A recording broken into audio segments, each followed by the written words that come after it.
Hello friends, welcome to my channel NCERT Bodh. जैसा कि नाम से ही पता चल रहा है, एनसीईआरटी बोध मतलब एनसीईआरटी का ज्ञान। हम लोग इस चैनल पे एनसीईआरटी बुक्स का ज्ञान लेंगे, एनसीईआरटी बुक्स को पढ़ेंगे।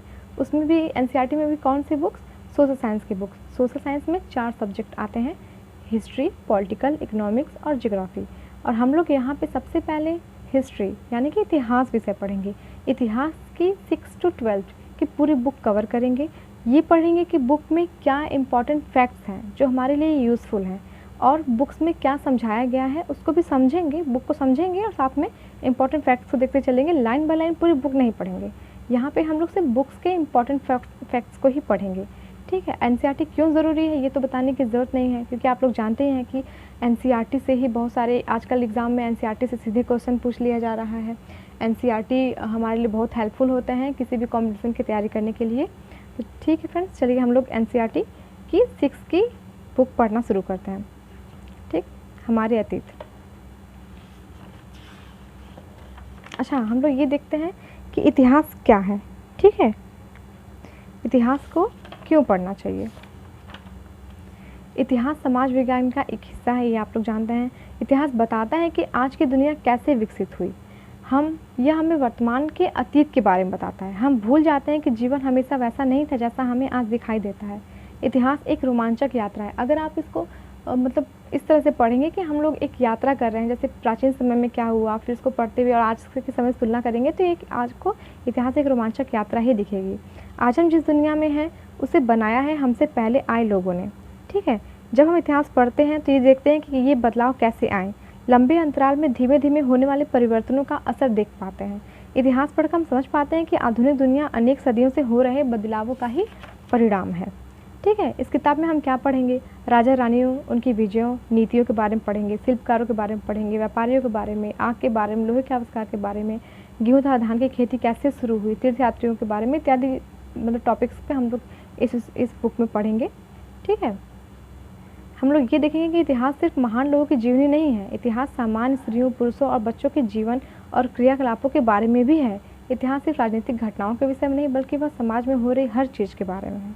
ठीक, इतिहासकार कैसे इतिहास को लिखता है? इतिहासकार एक जासूस की तरह सुरागों और चिन्हों का अध्ययन करता है और फिर उसके आधार पर इतिहास लिखने की कोशिश करता है। ठीक, चलिए हम लोग लेसन देखते हैं। यहाँ पे 12th लेसन है, तो हम लोग कोशिश करेंगे कि मतलब आज के वीडियो में 2 से 3 लेसन कंप्लीट हो जाए, तो हम लोग जल्द से जल्द क्लास 6 की बुक ख़त्म कर देंगे। कम है वीडियो में, बहुत इजी लेवल का 6th क्लास की बुक है, तो जल्दी ख़त्म हो जाएगा। एनसीईआरटी में बस समझना है, फैक्ट तो आपको दिखेंगे ही।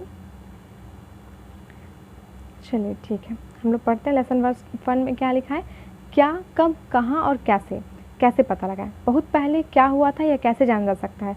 अतीत के बारे में हम क्या जान सकते हैं? क्या जानते हैं? जैसे कि पहले के समय जो लोग थे वो कैसे कपड़े पहनते थे, कैसे घरों में रहते थे, पशुपालक थे या कृषक थे, शासक थे, व्यापारी थे, शिल्पकार थे, कलाकार थे, उनके बारे में हम क्या जान सकते हैं? ठीक, लोग कहाँ रहते थे? तो नर्मदा नदी का पता लगाने के लिए यहाँ इसलिए बताया गया है कि नर्मदा नदी के पास में ही कई लाख वर्ष पहले इस नदी के तट पर लोग रहते थे। कौन से लोग? कुशल संग्राहक। जो संग्राहक थे मतलब कि भोजन का संग्रह किया करते थे, शिकार करते थे, यही आरंभिक लोग हैं। अब नर्मदा नदी के बारे में बताया है कि मानचित्र में पता करो, तो नर्मदा नदी कहाँ पे है? नर्मदा नदी यहाँ विंध्य की पहाड़ियों के पास नर्मदा नदी है। ठीक है, इसी नर्मदा नदी के क्षेत्र में जो विंध्य पहाड़ियाँ हैं इसके बारे में बताया गया है। अब उत्तर पश्चिम में सुलेमान और किर्था पहाड़ियों को पता लगाओ। सुलेमान किर्था पहाड़ियाँ यहाँ पे हैं, जो कि काबुल क्षेत्र अफगानिस्तान का क्षेत्र है। ठीक, इसी क्षेत्र में सबसे पहले 8000 वर्ष पूर्व स्त्री पुरुषों ने सबसे पहले गेहूं तथा जौ जैसी फसलों को उपजाना आरंभ किया था। मतलब सुलेमान और कुर्थर जो पहाड़ियाँ हैं, इस क्षेत्र में सबसे पहले गेहूं और जौ फसल को उपजाया गया था। ठीक है, उन्होंने ही सबसे पहले पशुओं को पालतू बनाना शुरू किया था। फिर उत्तर पूर्व में गारो था, मध्य भारत में विंध्य पहाड़ियाँ हैं। ठीक है, उत्तर पूर्व गारो की पहाड़ियाँ यहाँ पे हैं और विंध्य पहाड़ियाँ मध्य भारत में यहाँ पे हैं। इन क्षेत्र में आरंभिक कृषि का विकास हुआ था। ठीक, कृषि का विकास यहाँ पे हुआ था। ठीक, विंध्य पहाड़ियाँ और गारो पहाड़ियाँ में, जहाँ सबसे पहले चावल उपजाया गया था। ठीक है, चावल उपजाया गया था कहाँ? इस क्षेत्र में, मध्य भारत और यहाँ गारो पहाड़ियाँ विंध्य पहाड़ियों में चावल उपजाया गया था। और किर्था और सुलेमान पहाड़ियों में गेहूँ और जौ की खेती हुई थी। कब? 8000 ईस्वी पूर्व। ठीक है, यहाँ पे ये इम्पोर्टेंट था। अब हम लोग इस पेज पे देखते हैं कि मानचित्र में सिंधु था, इसकी सहायक नदी का पता लगाओ। सिंधु नदी कहाँ पे है? सिंधु नदी यहाँ पे है और इसकी सहायक नदियाँ झेलम, चेनाब, रावी और सतलज है। ठीक, अब इसके बारे में क्या बता रहा है कि सहायक नदियाँ उन्हें कहते हैं जो एक बड़ी नदी में मिल जाती हैं। लगभग 4700 वर्ष पूर्व इन्हीं नदियों के किनारे कुछ आरंभिक नगर फूले फले थे। ठीक है, 4700 वर्ष पूर्व इन्हीं क्षेत्र में आरंभिक नगर फले फूले थे। आरंभिक नगर जो है यहीं पे बसे थे, जिसको हम लोग सिंधु सभ्यता या हड़प्पा सभ्यता के नाम से भी पढ़ते हैं इतिहास में, उसी के बारे में बताया जा रहा है। ठीक है, और नगरों का विकास जो है गंगा व इनकी सहायक नदियों के किनारे था। समुद्र तटवर्ती इलाकों में नगरों का विकास लगभग 2500 वर्ष पूर्व हुआ था। ठीक, इन क्षेत्र में जो नगर का विकास है वो 4700 वर्ष पूर्व हुआ था, लेकिन गंगा और इसकी सहायक नदियाँ मतलब कि गंगा नदी, सोन नदी के क्षेत्र में जो नगर थे वो 2500 वर्ष पूर्व यहाँ पे विकसित हुए थे। और समुद्र तटवर्ती मतलब कि यहाँ समुद्र तट का जो एरिया, ये दोनों एरिया है यहाँ पे, और जो गंगा नदी, सोन नदी का एरिया यहाँ पे, इन क्षेत्र पे जो मतलब कि नगर का विकास हुआ है वो 2500 वर्ष पूर्व हुआ है। ठीक है, गंगा तथा सहायक नदी सोन का पता लगाओ। गंगा के दक्षिण में इन नदियों के आसपास का क्षेत्र प्राचीन काल में मगध नाम से जाना जाता था। मतलब ये जो एरिया है ये प्राचीन काल में मगध के नाम से जाना जाता था, जो कि बहुत ही शक्तिशाली मतलब साम्राज्य था, एक विशाल राज्य था मगध। ठीक, ये वर्तमान बिहार एरिया पड़ता है। ठीक है, अब लोगों ने सदैव उपमहाद्वीप के एक हिस्से से दूसरे हिस्से तक यात्रा की थी। कभी कभी हिमालय से ऊंचे पहाड़ों, पर्वत, पहाड़ियों, रेगिस्तान, नदी तथा समुद्रों के कारण यात्रा जोखिम भरी होती थी। लोग यात्रा क्यों करते थे? ठीक, यात्रा क्यों करते थे? काम की तलाश के लिए यात्रा करते थे, आपदा के कारण एक जगह दूसरी जगह जाने के लिए यात्रा करते थे, विजय हासिल करने के लिए करते थे, व्यापारी लोग यात्रा करते थे व्यापार करने के लिए। ठीक है, इस तरह लोग व्यापार करते थे, एक जगह दूसरी जगह जाते थे सभ्यता और संस्कृति को जानने के लिए। ठीक है, आज के लोग, अब यहाँ लिखा है आज लोग यात्राएं क्यों करते हैं। ये क्लास 6 के बच्चे के मानसिकता मतलब माइंडसेट पे ये बुक लिखी गई है, तो कि जब बच्चे ये पढ़े तो सोचे कि आज यात्रा लोग क्यों करते हैं, उसके बारे में है। चलिए हम लोग दूसरे पेज पे देखते हैं क्या है, देश के नाम। ठीक है, हमारे देश का जो इंडिया नाम है वो कैसे पड़ा। इंडिया शब्द इंडस से निकला है, जिसे संस्कृत में सिंधु कहा जाता है। ठीक है, ईरानी 2500 वर्ष पूर्व उत्तर पश्चिम की ओर से आने वाले ईरानियों और यूनानियों ने सिंधु को हिंदोस अथवा इंदोस और इस नदी के पूर्व में स्थित भूमि प्रदेश को इंडिया कहा है। मतलब 2500 वर्ष पूर्व उत्तर पश्चिम से जो ईरानी और यूनानी हमारे देश में आए थे, इस साइड से जो ईरानी और यूनानी हमारे देश में आए थे, उन्होंने सिंधु नदी का जो क्षेत्र है इसके पास के जो एरिया है इधर, इस एरिया को इन्होंने इंडस कहा है और यही बाद में इंडिया नाम पड़ा। ठीक है, और जो उस एरिया में भारत नाम का प्रयोग उत्तर पश्चिम में रहने वाले लोगों के एक समूह के लिए किया जाता था, इसलिए इसका नाम भारत भी पड़ा। देखिए, जब ईरानी और यूनानी लोग आए यहाँ पे तो उन्होंने इस एरिया को इंडस कहा था और यही इसी एरिया में भरत समूह के लोग जो वास करते थे, तो इस कारण इसका नाम भारत पड़ा, भरत समूह के कारण। और जो ईरानियों और यूनानियों ने इसको सिंधु एज के क्षेत्र को इंडस कहा है, जो कि बाद में इंडिया बन गई। ठीक है, इसलिए हमारे देश का नाम इंडिया और भारत पड़ा है। भारत जो है मतलब भरत के नाम से भारत बना। भरत समूह का उल्लेख संस्कृत की आरंभिक कृति ऋग्वेद में मिलती है। ऋग्वेद कितनी पुरानी है? 3500 वर्ष पुरानी है। ठीक, अतीत के बारे में हम कैसे जानें? अतीत में लिखी गई पुस्तकों के बारे अतीत में लिखी गई पुस्तकों से हम अतीत के बारे में जान सकते हैं। ये पुस्तकें हाथ से लिखी होने के कारण पांडुलिपि कही जाती थी। पहले जो किताबें लिखी जाती थी पांडुलिपि, जो जिसके कारण इतिहासकार इतिहास लिख पाते हैं। ये पुस्तकें हाथ से लिखी होने के कारण पांडुलिपि कही जाती हैं। पांडुलिपि को अंग्रेजी में मैन्युस्क्रिप्ट भी कहते हैं। पांडुलिपियाँ किस पे लिखी होती? ताड़पत्र अथवा हिमालय क्षेत्र में उगने वाले भुर्ज नामक पेड़ की छाल से पांडुलिपियाँ लिखी जाती थी। प्राचीन समय में पेस्ट किताबें तो होती नहीं थी, तो लोग पेड़ का छाल यूज करते थे किताबें लिखने के लिए। ठीक है, और ये पांडुलिपियाँ हमारे इतिहासकारों को इतिहास लिखने में बहुत मदद करती हैं। अब पांडुलिपियाँ मिलती कहाँ हैं?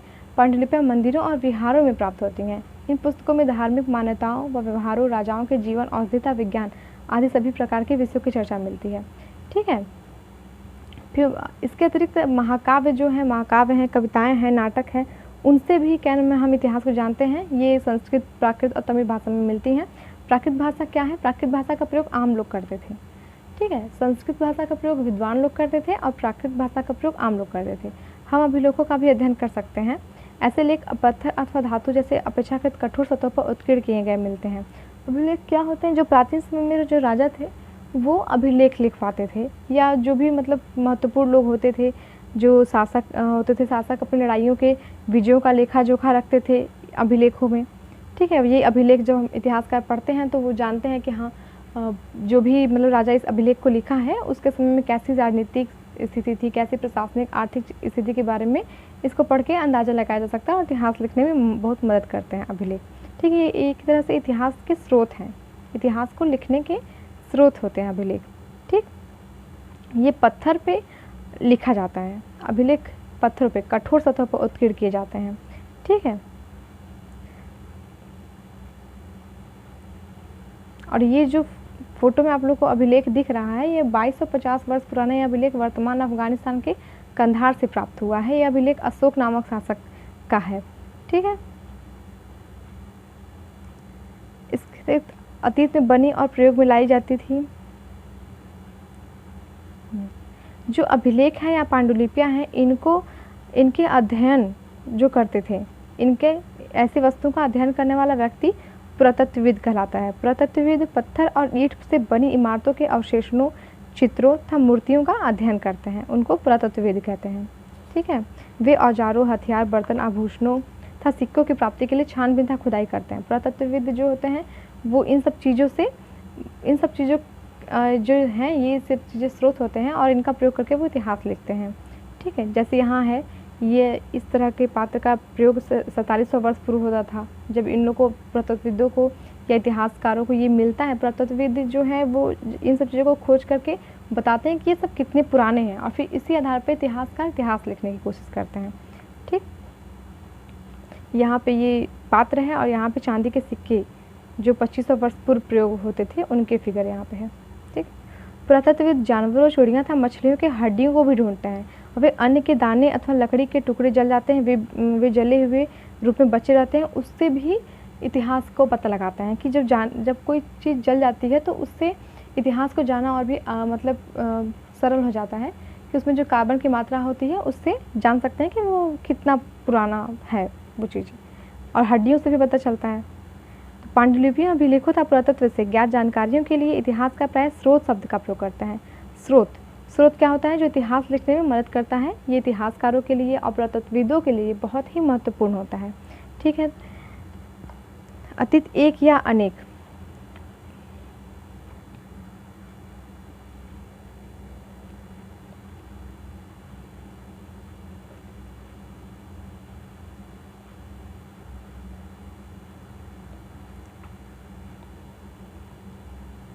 अतीत एक या अनेक, यहाँ ये बताया गया है कि अतीत जो है वो सिर्फ शासकों का ही नहीं, आम जनता का भी अतीत होता था। लेकिन जो शासक होते हैं वो अपने विजयों का लेखा जोखा रखते थे। वो अभिलेख या पांडुलिपि जैसे अपने आदेशों को वो लिखवा करके रखते थे। ठीक, उनके बारे में तो हमें आसानी से पता चल जाती हैं। लेकिन जो शिकारी, मछुआरे, संग्राहक, कृषक, पशुपालक थे, आम आदमी थे, ये अपना लेखा जोखा नहीं रखते। उनके बारे में हमें कैसे पता चलेगा? उनके बारे में हम इन्हीं पुरातात्विक चीज़ों से, पुरातात्विक जो स्रोत हैं, इससे हम उनके बारे में जानेंगे। ठीक है, इस तरह से हम इतिहास को जानते हैं। तिथियों का मतलब क्या होता है? अब तिथि यहाँ है कि ईसा मसीह के जन्म के पूर्व की सभी तिथियाँ ईसवी पूर्व के रूप में जानी जाती हैं, और उनके बाद की जो है वो ईस्वी जानते हैं हम लोग। ठीक है, अंग्रेजी में बीसी का तात्पर्य बिफोर क्राइस्ट, मतलब कि ईसा मसीह के जन्म से पूर्व। ये हम लोग किताब में देखते हैं, कई जगह बीसी और एडी लिखा होता है, या ईस्वी पूर्व या ईस्वी लिखा होता है। ईस्वी पूर्व का मतलब ईसा मसीह के जन्म के पूर्व के जो काल होंगे उसको ईस्वी पूर्व कहेंगे, और ईसा मसीह के जन्म के बाद के जो काल होंगे वो ईस्वी कहेंगे, एडी कहेंगे, और ईस्वी पूर्व को हम लोग बीसी के नाम से जानते हैं।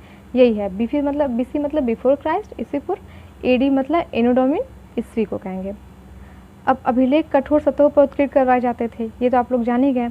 अब अज्ञात लिपि का अर्थ निकालने की एक प्रक्रिया। अज्ञात लिपि मतलब कि अभिलेख जो है उसमें प्राचीन समय के जो राजा थे वो अभिलेख लिखवाते थे। तो उस समय में जो भी भाषा होती थी वो उस भाषा में अभिलेख लिखते थे। अब उसको कैसे उसका अर्थ निकाला जाए, ये बहुत मुश्किल काम था, ये इतिहासकार ने किया है। इस प्रकार से अज्ञात लिपि को जानने की एक प्रसिद्ध कहानी उत्तरी अफ्रीकी देश मिस्र से मिलती है। मतलब मिस्र में एक अज्ञात लिपि को जानने की एक कहानी मतलब मिलती है कि कैसे वहाँ के लोगों ने एक अज्ञात लिपि को जाना, पढ़ा, जो अभिलेख था उसको कैसे पढ़ा गया। ठीक, क्योंकि वो हमारे आज के समय की तो लैंग्वेज थी नहीं, उस वक्त अलग लैंग्वेज थी, अलग होती थी। मिस्र के उत्तरी तट पर रोसेटा नाम का एक कस्बा है। यहाँ से एक ऐसा उत्कीर्ण पत्थर मिला है जिस पर एक ही लेख 3 भिन्न भिन्न भाषाओं तथा लिपियों में है। ठीक है, कुछ विद्वान यूनानी भाषा पढ़ सकते थे, कुछ विद्वान थे जो यूनानी भाषा पढ़ सकते थे। उन्होंने बताया कि यहाँ पे राजा तथा रानियों के नाम एक छोटे से फ्रेम में लिखे गए हैं जिन्हें कारतूस कहा जाता है। ठीक, और इसके बाद कुछ विद्वानों ने ये खोजा कि मिस्र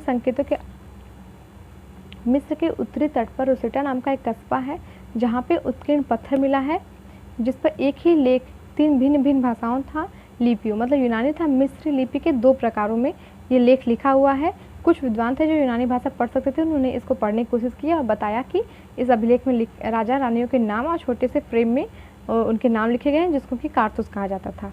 एक बार जब उन्होंने ये जान लिया कि विभिन्न अक्षर किनके लिए प्रयुक्त हुए हैं तो वे आसानी से अन्य अभिलेखों को भी पढ़ सके। मतलब वो जो अभिलेख था वो संकेतों के रूप में थे, जैसे ये आप देख रहे हैं। इसी को उन जो विद्वान थे उन्होंने शब्दों के रूप में पढ़ने की कोशिश की है कि जो संकेत है वहाँ पे कौन से शब्द प्रयुक्त होते हैं, तो उस आधार पर इन्होंने अभिलेख को पढ़ा है। ठीक है, तो इस लेसन में क्या इम्पोर्टेंट है, वो उपयोगी शब्द हैं यात्रा, पांडुलिपि, अभिलेख, पुरातत्व, इतिहासकार, स्रोत, अज्ञात लिपि का अर्थ निकालना। ठीक, लेसन 1 में हम लोग ये पढ़ते हैं। अब हम लोग आते हैं लेसन 2 में। लेसन 2 में है आरंभिक मानव की खोज। आरंभिक मानव इधर उधर क्यों घूमते थे, इसके बारे में। आखेटक और खाद्य संग्रह। आरंभिक मानव हम उन लोग बारे में जानते हैं जो इस उपमहाद्वीप में 20 लाख साल पहले रहा करते थे। आज हम उन्हें आखेटक खाद्य संग्राहक के नाम से जानते हैं।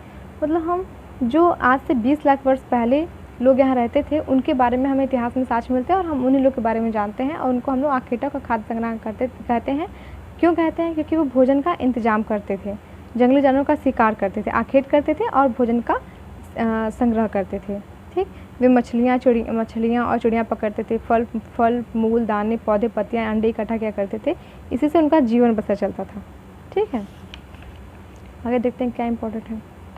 अब ये लोग एक जगह से दूसरे जगह मतलब पलायन करते रहते थे। क्यों? क्योंकि वो उस जगह का जहाँ वो पहले रहते थे वहाँ के पौधों फलों जानवरों को खाकर समाप्त कर देते थे, या फिर इसलिए वो लोग एक जगह दूसरी जगह पलायन करते थे शिकार के लिए, चारा ढूंढने के लिए। फल फूल अलग अलग मौसम में आते थे इसलिए वो अलग अलग जगहों में घूमते थे, और पानी के लिए भी वो एक जगह दूसरी जगह जाते थे। ठीक, आरंभिक मानव के बारे में जानकारी कैसे मिलती है? पुरातत्वविदों को कुछ ऐसी वस्तुएं मिली हैं जिनका निर्माण और उपयोगी आखेटक खाद्य संग्राहक किया करते थे। यह संभव है कि लोगों ने अपने काम के लिए पत्थरों, लकड़ियों और हड्डियों के औजार बनाए होंगे। ठीक है, इनमें से जो भी पत्थरों के औजार आज बचे हैं उसके बारे में हम लोग जानते हैं और समझते हैं कि ये औजार का प्रयोग वो कैसे करते थे। ठीक, कुछ औजारों का उपयोग फल फूल काटने, हड्डियाँ मांस काटने तथा पेड़ पौधों की छाल, जानवरों की खाल डालने के लिए किया जाता था, जैसे भाले, बाढ़ और हथियार। भाले और बाढ़ जैसे हथियार बनाए जाते थे। ठीक, लकड़ियों का उपयोग ईंधन के साथ साथ झोपड़ियों औजार बनाने के लिए प्रयोग किया जाता था। रहने की जगह का निर्धारण करना। ठीक है, यहाँ पे ये है कि वे पूरा स्थल के बारे में बताया गया है। लेसन 2 में ये मैप बहुत इम्पॉर्टेंट है। ठीक है, इससे हम लोग आखेटक खाद्य संग्राहक के मतलब रहने का, उनका जो स्थल होता था उसके बारे में जानेंगे। ठीक है, लाल त्रिकोण वाले स्थान में एक पूरा स्थल है जहाँ पर आखेटक खाद्य संग्राहक के होने का प्रमाण मिलता है। लाल त्रिकोण वाले स्थान मतलब कि पूरा पथाड़ी पूरा स्थल, ये कुंडल गुफाएं, हुसगी और भीमबेटका, इनके बारे में पता करेंगे। यहाँ पे कई पुरास्थल नदियों और झीलों के किनारे पाए गए हैं। इनमें से चूँकि पत्थर के उपकरण बहुत महत्वपूर्ण थे इसलिए लोग ऐसी जगह ढूंढते रहते थे संग्राहकों के होने के प्रमाण मिले हैं। इसके अलावा भी और कई स्थानों पर आखेटक खाद्य संग्राहक रहते थे। आखेटक और खाद्य संग्राहक लोग के रहने का प्रमाण हमें कहाँ पे मिला है ये मैप बता रहा है। कहाँ पे?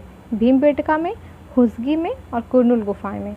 यहाँ पे आखेटक खाद्य संग्राहक के रहने का प्रमाण मिलता है। चूँकि पत्थर के उपकरण बहुत महत्वपूर्ण थे उनके लिए, वो पत्थर के उपकरण से ही मतलब का ही प्रयोग करते थे, इसलिए लोग ऐसी जगह ढूंढते रहते थे जहाँ अच्छे पत्थर मिल सके, जहाँ लोग पत्थरों से औजार बनाते थे और उन्हीं स्थलों पे लोग रहते थे, इसलिए उसे उद्योग स्थल भी कहते हैं और आवासीय उद्योग स्थल कहते हैं। ठीक, जैसे ये भीमबेटका का चित्र है। भीमबेटका आधुनिक मध्य प्रदेश में है। ये आवासीय पूरा स्थल है। लोग इन गुफाओं में इसलिए रहते थे क्योंकि यहाँ पर उन्हें बारिश, धूप और हवाओं से राहत मिलती थी। ऐसी प्राकृतिक गुफाएं विंध्य और दक्कन के पर्वतीय इलाकों में भी मिलती है जो नर्मदा नदी के पास में है। ठीक,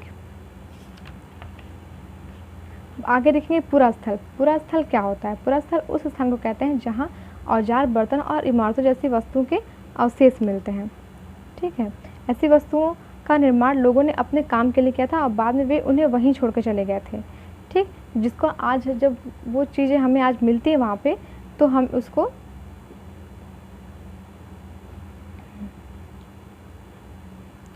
पाषाण औजारों का निर्माण कैसे होता था? पत्थर से पत्थर को टकराना। पाषाण उपकरणों को प्रायः दो तरीकों से बनाया जाता था। पत्थर से पत्थर को टकरा करके औजार बनाते थे, या फिर दूसरा तरीका था दबाव सल्क तकनीक। दबाव सल्क तकनीक, ये दो तकनीक थे जिससे पाषाण औजारों को तैयार करते थे। आग की खोज। आग की खोज कहाँ हुई थी? मानचित्र में देखते हैं कि कुरनुल गुफा।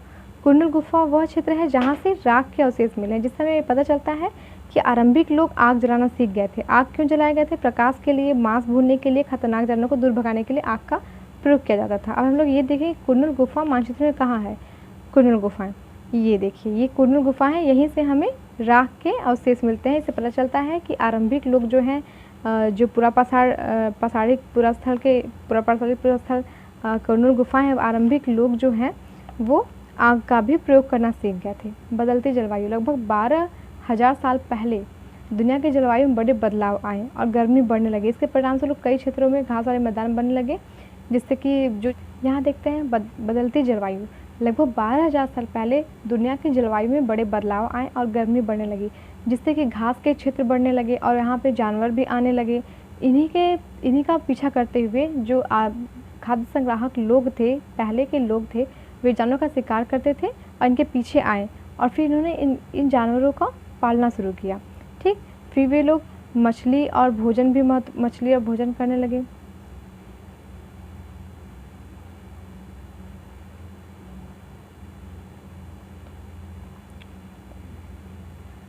साथ ही इस काल में मछली भी भोजन का महत्वपूर्ण स्रोत बन गई। इसी दौरान उपमहाद्वीप के भिन्न भिन्न इलाकों में गेहूं, जौ और धान जैसे अनाज प्राकृतिक रूप से भी उगने लगे थे। ठीक, नाम और तिथियां। आरंभिक काल को वे पुरापाषाण काल कहते हैं। कौन? पुरातत्वविदों ने। नाम और तिथियां। हम जिस काल के बारे में पढ़ रहे हैं, पुरातत्वविदों ने उनके बड़े बड़े नाम रखे हैं। आरंभिक काल को वे पुरापाषाण काल कहते हैं। पुरापाषाण काल मतलब कि प्राचीन, और पाषाण का मतलब होता है पत्थर। इसीलिए इसको प्राचीन पाषाण मतलब पूरा पाषाण कहते हैं, क्योंकि ये प्राचीन पत्थर से बने औजार के समय है। ठीक, ये दो शब्द पूरा यानी प्राचीन और पाषाण यानी पत्थर से बना है। यह नाम पुरास्थलों से प्राप्त पत्थर के औजारों के महत्व को बताता है। पुरापाषाण काल 20 लाख साल पहले, 12,000 साल पहले के दौरान माना जाता है। 20 लाख साल पहले से 12,000 साल पहले के दौरान को पुरापाषाण काल कहते हैं। ठीक है, पुरापाषाण काल में भी पुरापाषाण काल को भी 3 भाग में बांटा गया है: आरंभिक, मध्य और उत्तर पुरापाषाण काल। ठीक, इसी पुरापाषाण काल में ही 99% कहानी मानव इतिहास में लगभग 99% कहानी इसी काल के दौरान घटित होती है।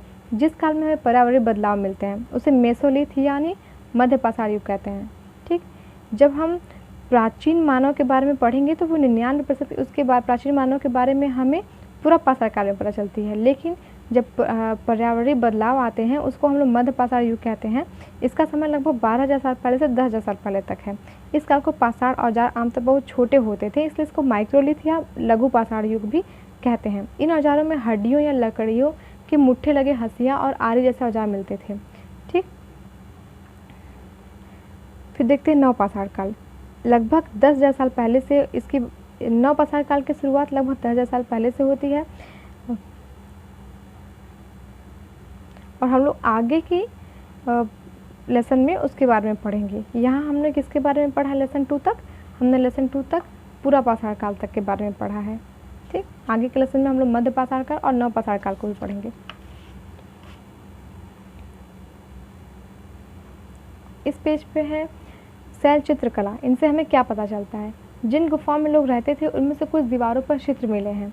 इनमें से कुछ सुंदर उदाहरण मध्य प्रदेश और दक्षिण उत्तर प्रदेश की गुफाओं से मिले चित्र हैं। इनमें जंगली जानवरों का बड़ी कुशलता से चित्र किया गया है। मतलब गुफाओं में जो चित्र मिले हैं उसमें जंगली जानवरों का चित्र बनाया गया है। इससे हम पता करते हैं कि प्राचीन समय में जो लोग थे, आरंभिक मानव थे, वे चित्रकारी भी करते थे। कौन क्या करता था? आरंभिक लोग शिकार करते थे, फल मूल का संग्रह करते थे, पत्थरों के औजार बनाते थे और गुफाओं में चित्रकारी भी करते थे। पर ये संशय है कि महिलाएं और पुरुष दोनों ने मिलकर कौन कौन से काम किए, मतलब महिलाओं ने कौन सा काम किया और पुरुषों ने कौन सा कार्य किया, ये अभी पता नहीं चल पाया है। लेकिन ये हम लोग मतलब यह भी संभव है कि कुछ तरह के काम केवल महिलाएं करती थी या कुछ केवल पुरुष करते थे। भारत में शुतुरमुर्ग, भारत में पुरापाषाण युग के दौरान शुतुरमुर्ग होते थे। महाराष्ट्र के पटने पुरास्थल से शुतुरमुर्ग के अंडों के अवशेष मिले हैं। इनके कुछ छिलकों पर चित्रांकन भी मिलता है। इन अंडों से मनके भी बनाए जाते थे, इसके साक्ष्य मिले हैं। हुस्गी का सूक्ष्म निरीक्षण। हुस्गी, हमने इसके पहले क्या पढ़ा था? हमने इसके पहले कुरनुल के बारे में पढ़ा था, जहाँ पे आग के बारे में जहाँ पे हमें राख मिलता है, जिसमें पता चलता है कि आरंभिक मानव आग जलाना सीख गए थे।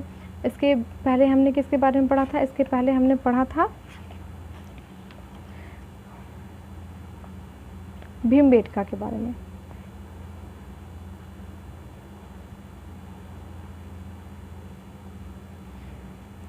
हुस्गी, देखिए ये क्षेत्र है हुस्गी, इसी के बारे में यहाँ पे बताया गया है कि हुस्गी ढूंढिए। यहाँ पर पुरापाषाण युग के कई पुरास्थल मिले हैं। कुछ पुरास्थलों से अलग अलग कार्यों में लाए जाने वाले कई प्रकार के औजार मिले थे। ये संभवतः आवास और उद्योग स्थल रहे होंगे। कुछ छोटे पुरास्थलों में भी औजारों के बनाए जाने के प्रमाण मिले हैं। कुछ पुरास्थल झरनों के निकट थे और वहाँ पे अधिकांश औजार चूना पत्थरों से भी बनाए जाते थे। अब देखिए यहाँ पे ये एक्स्ट्रा दिया है, वर्ल्ड हिस्ट्री का है। ये फ्रांस की एक गुफा का चित्र है। ये इसको 4 स्कूली छात्रों ने ढूंढा था। कब? 20-4 साल पहले से लेकर 10 साल पहले के बीच में ये बनाए हुए ये चित्र हैं। इसको फ्रांस के 4 स्कूली छात्रों ने खोजा था। इस पुरास्थल की खोज लगभग 100 साल पहले हुई है। यहाँ पे जानवरों के चित्र मिले हैं, जैसे जंगली जानवर में जंगली घोड़े, गाय, भैंस, गैंडा, रेंडियर, बारहसिंगा सुअर, इन सबके गहरे चमकीले रंगों से चित्र बनाया गया है इनका, और इनके रंगों को लौह अयस्क और चारकोल जैसे खनिज पदार्थों से बनाया जाता था। ठीक है, ये फ्रांस की गुफा का एक चित्र है। ठीक, इसी तरह हमारे देश में कहाँ पे मिला है? भीमबेटका में भी चित्रकारी मिली है और भी बहुत जगह पे चित्रकारी मिली हुई है। देखिए लेसन 2 भी खत्म हो गया। यहाँ पे उपयोगी शब्द है आखेटक, खाद्य संग्राहक, पुरास्थल, उद्योग स्थल, आवासीय स्थल, पुरापाषाण, मध्यपाषाण, लघुपाषाण।